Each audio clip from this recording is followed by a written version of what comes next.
Vamos a analizar ahora cuál es el impacto que tiene el comercio en la distribución del ingreso a corto plazo. El modelo que nos va a permitir comprender esto es el modelo de factores específicos. Vamos a repasar un poco lo que nos decía el modelo de Ricardo. Este modelo nos permitía comprender o anticipar cuál es el impacto del comercio sobre la distribución del trabajo entre sectores dentro de cada país, cuál es el impacto del comercio sobre los precios relativos de los bienes y cuál es el impacto del comercio sobre la capacidad de producción mundial. Ahora bien, ¿qué nos dice este modelo sobre la distribución del ingreso? ¿El comercio tiene impacto en la distribución del ingreso? El modelo de Ricardo, como supone que solo existen trabajadores, no puede decir nada con respecto a la distribución del ingreso o la distribución de la renta dentro de cada país. En otras palabras, lo que sugiere este modelo es que no solo todos los países ganan con el comercio, sino que todos los individuos dentro de cada país ganan con el comercio. Es decir, no hay ganadores y perdedores, sino solo ganadores. Pero nosotros nos podemos dar cuenta que el comercio genera ganadores y perdedores, es decir, hay algo que está faltando dentro del análisis de este modelo. En la primera unidad hablamos de lo que una teoría elige problematizar o no. Esto es un ejemplo de eso, porque Ricardo eligió mostrar ciertas consecuencias de la apertura comercial, pero no otras. Para comprender un poco cuáles son los ganadores y los perdedores de una situación de apertura comercial, vamos a desarrollar el modelo de factores específicos. Suponemos que hay dos países y solo dos bienes, y que cada bien se produce con un factor que es perfectamente móvil, que en general es el trabajo, que puede moverse libremente entre industrias, y uno que es específico para esa producción, que por lo general es la tierra o el capital. Este modelo fue desarrollado por Samuelson y Jones en 1971. ¿Cuál es la intuición del modelo? El paso de la autarquía al libre comercio genera cambios en los precios relativos. Aumenta el precio del bien que el país pasa a exportar y disminuye el precio del bien que el país pasa a importar. Por ejemplo, imaginemos que Argentina está totalmente cerrada al comercio. El trigo, sin duda, sería muy barato, porque había gran cantidad de trigo que no se podría exportar. Y las cámaras de fotos, por ejemplo, serían mucho más caras. El efecto del comercio al permitir la importación es disminuir el precio de las cámaras de fotos y aumentar el precio del trigo al permitir su exportación y hacerlo más escaso en el país. Estos cambios de precios modifican las remuneraciones de los factores productivos que están involucrados en su producción. El salario en caso del trabajo, la renta en caso de la tierra y el interés en caso del capital. ¿Cuál va a ser el resultado? Que el factor específico para producir el bien, cuyo precio disminuye, es el que va a resultar perjudicado. Que el factor que es específico para producir el bien, cuyo precio aumenta, es el que va a salir favorecido de la apertura comercial. Y el factor móvil puede resultar perjudicado o beneficiado dependiendo de ciertas condiciones que vamos a ver cuáles son. Acá tenemos que destacar que este modelo nos sirve no solo para analizar el paso de la autarquía a la apertura comercial, sino cualquier paso que implique mayor o menor apertura al comercio. Es decir, se puede analizar también cuando se establecen o modifican ciertos instrumentos de política comercial que impactan sobre los precios, como por ejemplo aranceles, que suben el precio de los bienes importados, subsidios o retenciones. Para desarrollar este modelo tenemos que entender de qué depende que una empresa contrate a más o menos trabajadores. La intuición que hay detrás es que la empresa compara cuánto agrega de valor o cuánto agrega ese trabajador al ingreso total de la empresa y lo compara con el monto que debe pagarle, es decir, el salario. Por ejemplo, una pizzería. El valor que un trabajador le aporta a esta empresa o el monto de dinero que obtiene porque esa persona está trabajando, por ejemplo, 1 hora, es igual a lo que produce en esa hora, por ejemplo, 5 pizzas, multiplicado por el precio de cada pizza. En este caso, un trabajador en 1 hora produce 5 pizzas que se venden a 10 pesos. El valor que genera es 50 pesos y entonces si ese valor es superior a lo que nos cuesta contratarlo por hora, es decir, el salario, lo contratamos y de lo contrario no. La demanda de trabajo de una empresa entonces es la cantidad de trabajo que está dispuesta a contratar para cada salario. Se dice que es una demanda derivada porque depende del mercado del bien en cuestión, en este caso el mercado de pizzas, donde se establece el precio de la pizza. En general, la demanda de trabajo de una empresa es igual al precio de ese bien por lo que produce ese trabajador adicional o lo que se produce en esa hora de trabajo adicional. Esto es el producto marginal de ese trabajador. Analicemos un poco más lo que pasa en la pizzería. Si ya hay pizzeros trabajando, es posible que si hay una cantidad fija de hornos, el pizzero adicional que contratemos produzca menos que el anterior, y así sucesivamente con los restantes pizzeros. En economía decimos que la productividad marginal, o lo que produce un trabajador adicional, es decreciente si hay otros factores como el capital o la tierra que están fijos. Imaginemos que el salario por hora es de 40 pesos. El primer pizzero que contratemos puede hacer 6 pizzas, que se venden a 10 pesos, con lo cual lo contrataremos, porque el valor que agrega la empresa es mayor que el salario que le tengo que pagar. El segundo proporciona a la empresa un ingreso de 55. También lo contrataremos. El tercero proporciona un ingreso de 45, con lo cual también lo contrataremos. El cuarto genera un ingreso de alrededor de 35 pesos. Recordamos que esto sucede porque la cantidad de hornos están fijos y en cierta medida lo que puede producir un trabajador adicional es cada vez menor por las restricciones de espacio que implica tener a 4 personas trabajando con un solo horno. La cantidad que va a contratar esta pizzería entonces es de 3 trabajadores. Es importante aclarar que no vamos a pagarle a cada pizzero exactamente lo que produce. Vamos a pagarle 40 pesos, que es el salario de mercado.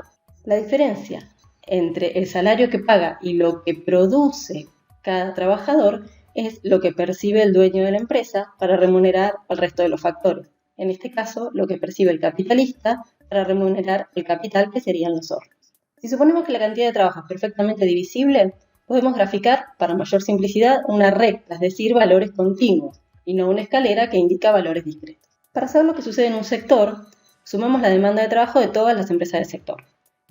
Vemos, por ejemplo, que en este sector, a ese salario de mercado, se contratan 35 trabajadores en las pizzerías. ¿Qué pasa si por algún motivo aumenta el precio de la pizza?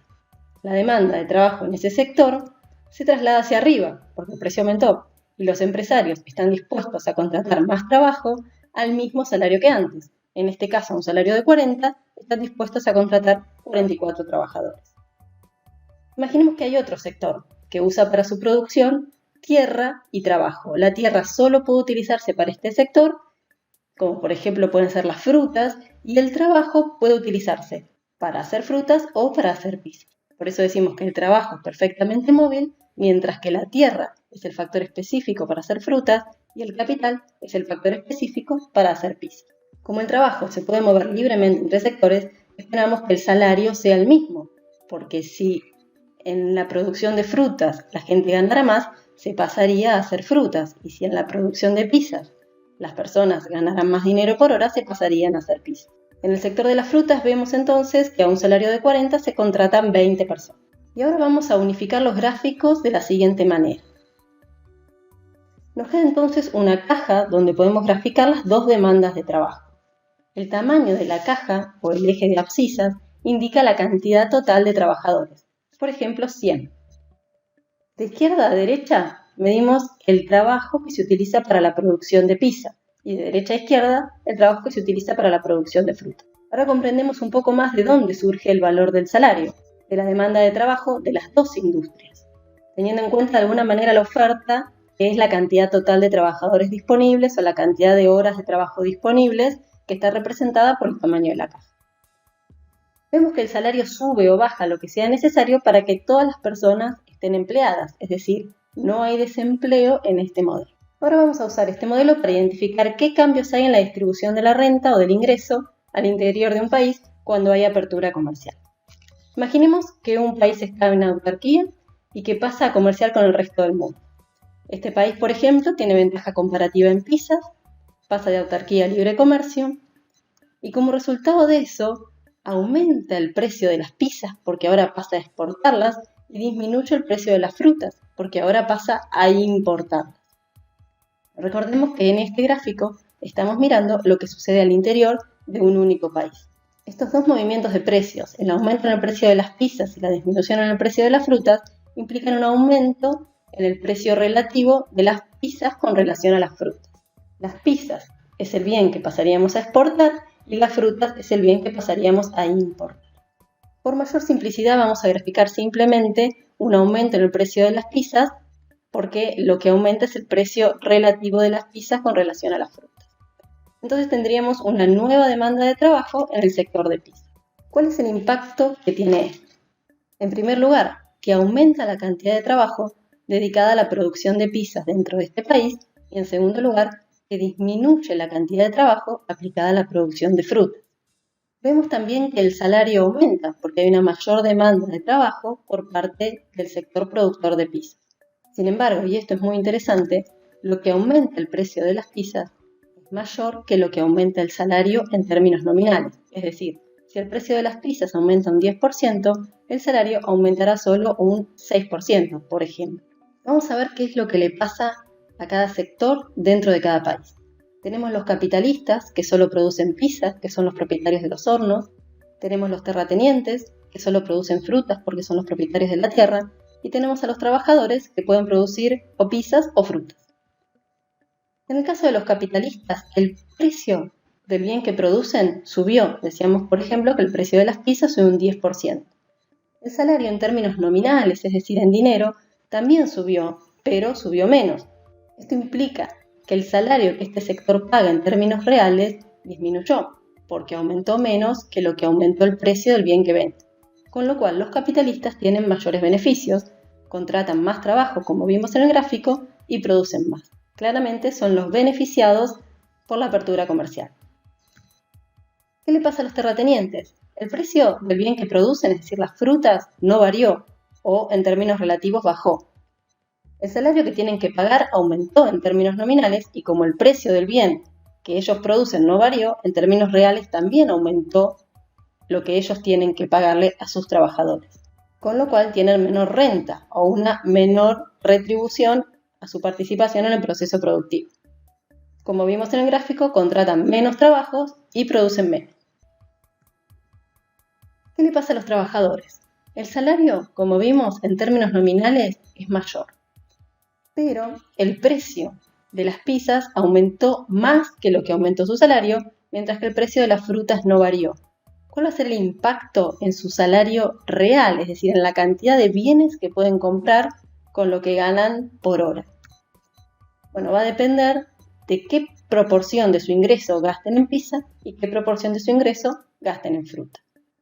Por eso que el impacto del comercio sobre los trabajadores está indeterminado en este modelo. Depende de la proporción que destinen a cada bien dentro de su ingreso total. Es importante tener en mente que este modelo se aplica a muchas situaciones que implican un movimiento hacia una mayor apertura comercial o hacia un mayor proteccionismo o menor apertura, con lo cual se puede aplicar a múltiples situaciones. El precio relativo de las pizzas con relación a las frutas puede aumentar si, como veíamos en este ejemplo, nuestro país tiene ventaja comparativa en pizzas y se abre el comercio. O también si tiene ventaja comparativa en pizzas y disminuyen las barreras comerciales una vez que este país está relativamente abierto al comercio. Por ejemplo, si disminuyen los aranceles a las frutas, que sería el producto importado, también va a aumentar el precio relativo pizza-fruta, porque aumenta el denominador. Esta relación de precios también va a aumentar si nuestro país tiene ventaja comparativa en frutas y se cierra el comercio. O si tiene ventaja comparativa en frutas y aumentan las barreras comerciales. Por ejemplo, un arancel a las pizzas, que si tuviéramos ventaja comparativa en frutas sería el bien de importación. También puede pasar que disminuya el precio relativo de las pizzas con relación a las frutas. Esto pasará si nuestro país tiene ventaja comparativa en frutas y se abre al comercio, o si se produce algún movimiento hacia una apertura comercial, como por ejemplo una disminución de barreras comerciales como los aranceles a las pizzas, que sería en este caso nuestro bien de importación. También pasará esta disminución en los precios relativos de la pizza con relación a las frutas si nuestro país tiene ventaja comparativa en pizzas y se cierra el comercio, o si aumentan las barreras comerciales como pueden ser los aranceles a las frutas. Es importante remarcar que ustedes no tienen que acordarse nada de memoria, simplemente reflexionar cuál es la ventaja comparativa del país y si el cambio representa una mayor o una menor exposición a la competencia internacional. Una mayor apertura aumentará el precio del bien en el que tenemos ventaja comparativa y empezaremos a exportar y disminuir el otro.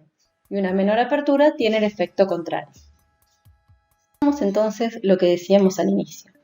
¿Cuál va a ser el impacto del comercio en la distribución del ingreso dentro de cada país?